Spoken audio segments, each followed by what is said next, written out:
These 5 players are plummeting down my dynasty rankings. I'm sure nobody wants to see their dynasty players on a sell high list, but it's important to get ahead of the curve. Some of these players are going to be overvalued on the market right now, and these are not my typical sells. These aren't going to all be aging running backs that I think have too much tread on the tires. I think you guys should know by now to be selling those players. These players have buzz. They're young. They're still exciting pieces on the open market, so they should be much easier to move than, the aging running back typical, sell candidates that I'm always talking about. So I'm sure you guys want to know if these players are on your team. So let's not waste any more time. Let's get right into it.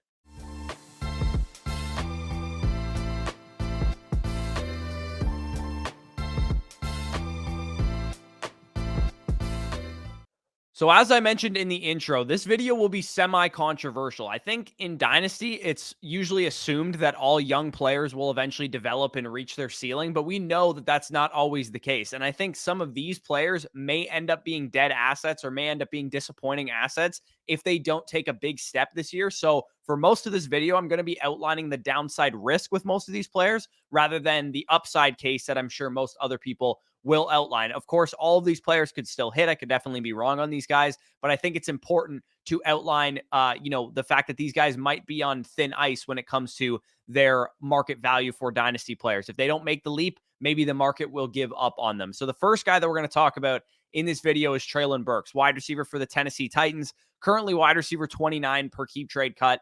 Anytime you're investing in an asset, you have to first ask yourself, what is the downside risk and what is the upside? With Burks, of course, we know what the upside is, right? Former first round wide receiver. He was a highly thought of dynasty community, prospect. He showcased some ability to command targets as a rookie last year with 23.8% targets per route run. And he's in a receiving core with literally zero other talent to compete with. He's pretty much the only guy there. They didn't really add anybody in the offseason. Those are all the positives in his favor, right? We have a legitimate case to say, hey, he could be the number one receiver for this team. They drafted him to be their number one receiver.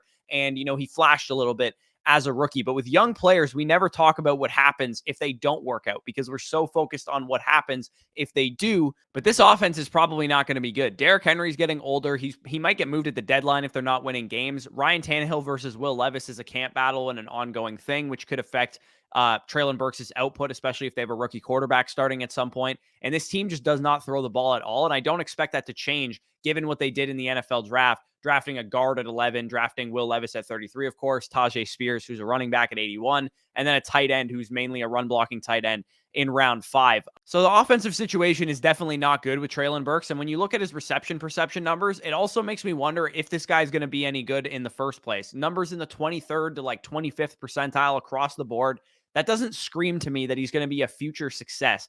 Yeah, he was a project wide receiver and he's a bigger guy, so we couldn't expect him to win at the same rate as, Chris Olave and Jahan Dotson and Garrett Wilson, some of these more route runner types. But Drake London was also a big wide receiver last year who was a rookie, and he posted elite numbers in reception perception. So what this tells me is that Treylon Burks is already a coin flip type of prospect from a talent perspective. And then we also have him in a situation where it's not going to be very conducive to passing, very conducive to him developing as a wide receiver. My philosophy with Treylon Burks is I would just rather get a proven option in this range because he is still very highly valued on the market right now. You can take a more calculated risk on a young guy, or you can take a proven option like DJ Moore, Brandon Ayuk, Deebo Samuel. Maybe you have to add something to get some of those trades done. But for the most part, I would just rather take the shots on those guys if I'm in a contending window. And if I'm in a rebuilding window, I would rather go after Jerry Jeudy, Jahan Dotson, maybe re-roll on Quentin Johnston. With Burks, it's not like I don't recognize his ceiling. I understand he could become the number one receiver for his team, but he's kind of like the Trey Lance of wide receivers for me. He has the ceiling,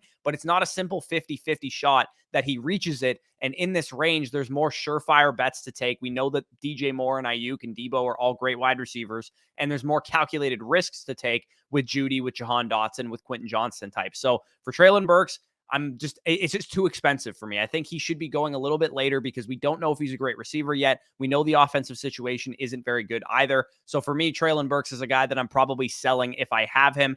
Number 2 on this list, a guy plummeting down my rankings is James Cook, running back of the Buffalo Bills. Right now, running back 26 on keep trade cut. And I'm actually stunned that he's going that high. What James Cook did last year was borderline nothing. Like, I'm not exactly sure what anybody is taking away from his rookie season, aside from like some efficiency numbers to indicate that he's going to be some great back in the NFL. He was only able to command a 31% opportunity share as a rookie, just 33 targets, and he's only 199 pounds. So his profile was already bad to begin with. Now we add on top of the fact that he had, a subpar rookie season where he wasn't, working into the rotation consistently. If he was a good enough player to be the starting back for this team, he would have beaten out Devin Singletary as a rookie. And obviously, we never saw that materialize last year.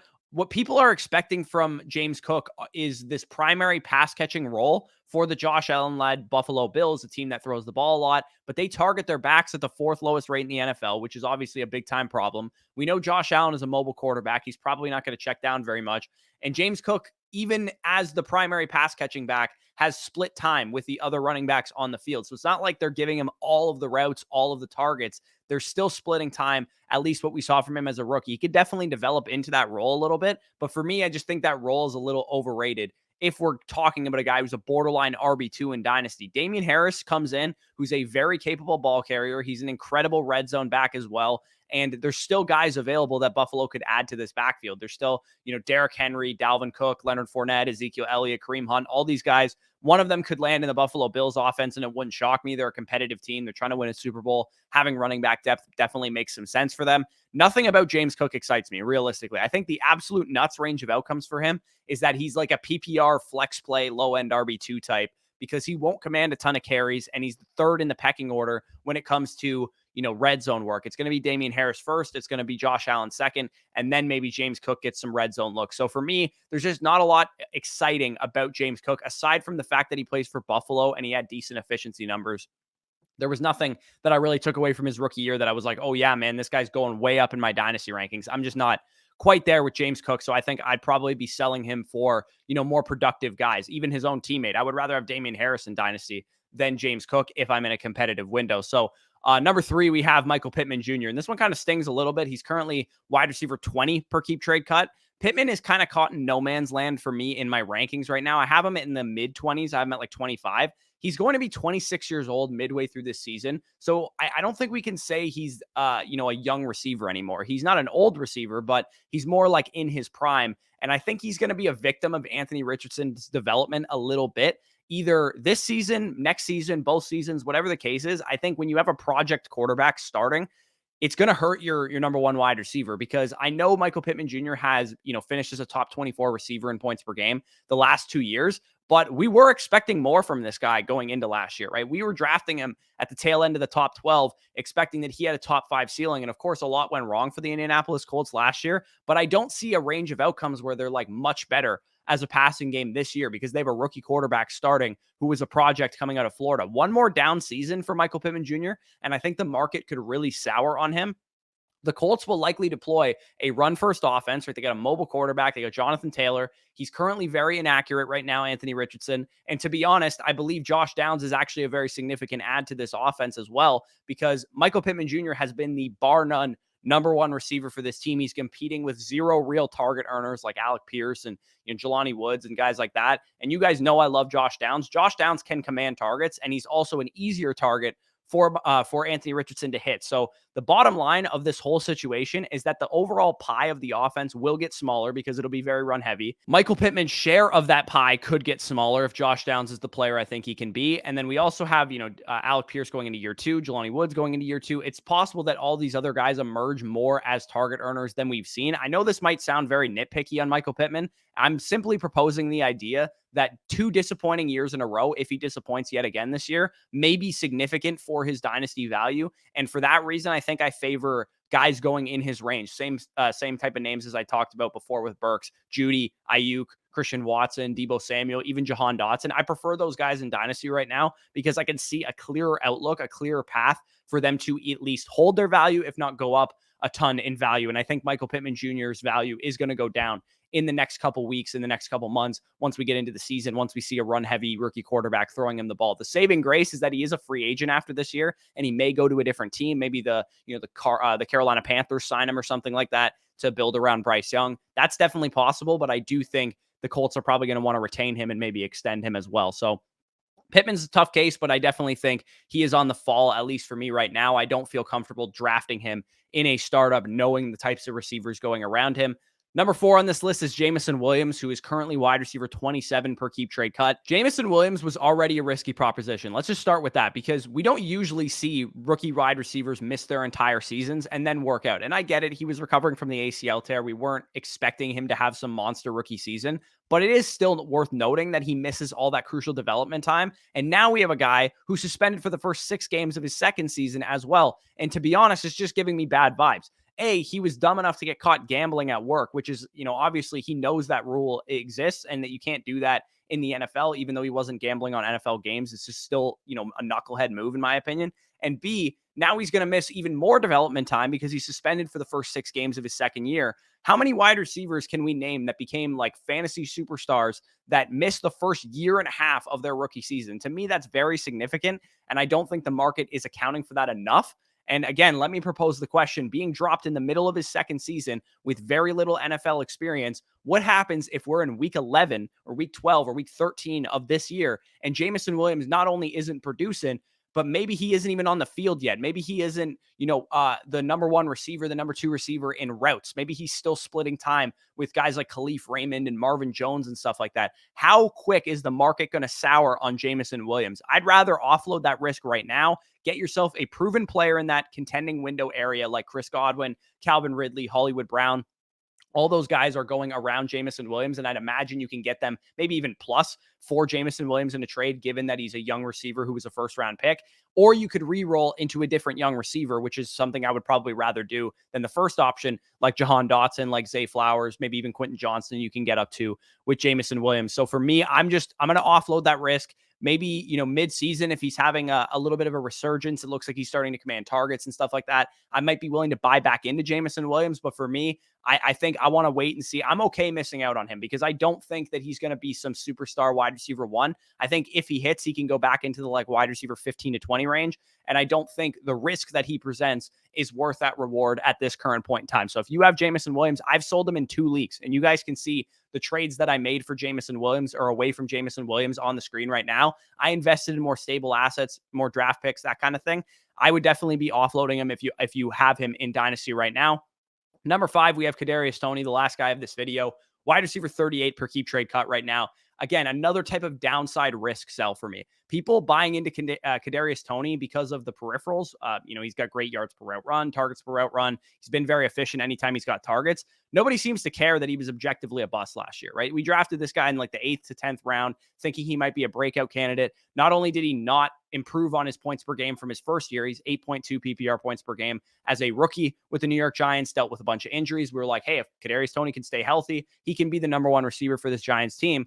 He has 6.4 points per game as a sophomore player. The team that spent a first-round pick on him just in 2021 on Kadarius Toney gave up after just 1.5 years. It was a new regime, I get it, but reports surfaced that he had many attitude and work ethic concerns coming out of Florida, and it looks like those have materialized in the NFL, and I would imagine that's why the New York Giants traded him away. The reigning coach of the year, Brian Daboll, so we're not talking about an incompetent staff here that didn't know how to use the guy. We're talking about the coach of the year giving up on this guy after just a few weeks in training camp and regular season games. I'm assuming it's because he's got a shitty attitude and doesn't work hard. And that's why Daboll offloaded him, took the day 2 pick that they got for him and just kind of ran to the bank. I don't want to slander Toney too hard because he ended up winning me $3,000 during the Super Bowl when he scored a touchdown. But I would much rather take the contending wide receivers in the area that Kadarius Toney is going. Mike Evans, Mike Williams, Tyler Lockett, guys like that. Or if you're going to go after a young wide receiver, I would rather take the shot on Elijah Moore, on Josh Downs, on Rashad Bateman, a lot of the other rookie wide receivers going in that area as well, whoever you end up liking. Targets per route run and yards per route run can only go so far if A, you can never stay healthy, B, you don't work hard enough to get on the field consistently. This guy legit never exceeded 40% of the snaps with the Kansas City Chiefs once he was traded there, even though he was probably their most talented wide receiver. So to me, again, another bad vibes, downside risk type of sell. I just don't think this guy can ever become a wide receiver 1 in fantasy or wide receiver 2 in fantasy. I think the Chiefs are probably going to deploy a similar approach to what they did last year, wide receiver by committee, followed by Travis Kelce commanding all the targets pretty much.